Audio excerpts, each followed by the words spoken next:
we're seeing all the individual sectors from energy to metals to agricultural trade higher, because the trade uncertainty has multiple different layers of impact.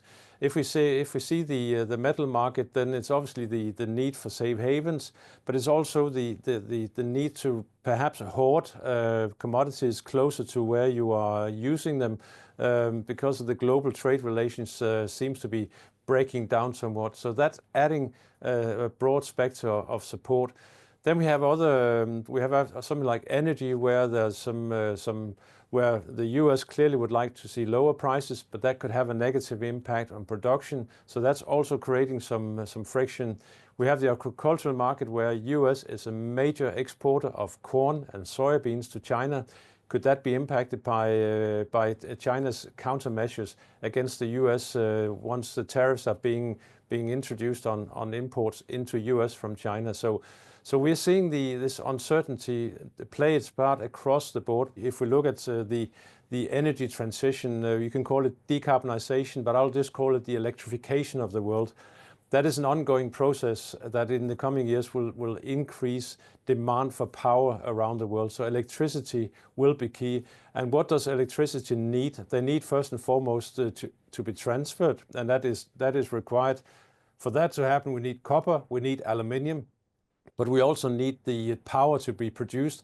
And for that, we need obviously coal, which we want to get we reduce dependency of.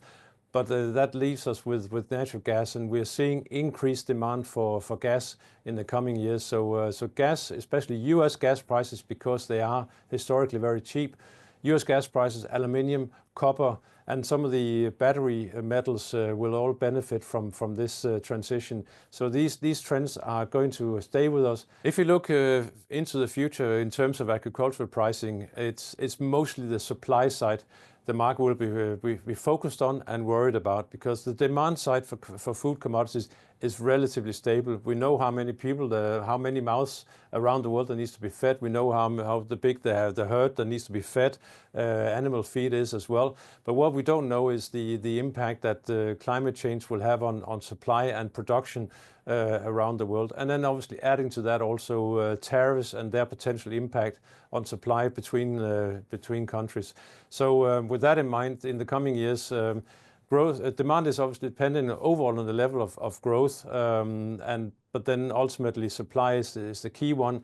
Any disruptions can in shorter or longer period of time send prices higher, and that can force changes in consumer habits, like we've seen a little bit with cocoa prices, where consumers have started to scale back demand simply because prices have reached a level where they're very high relatively to the historic price levels.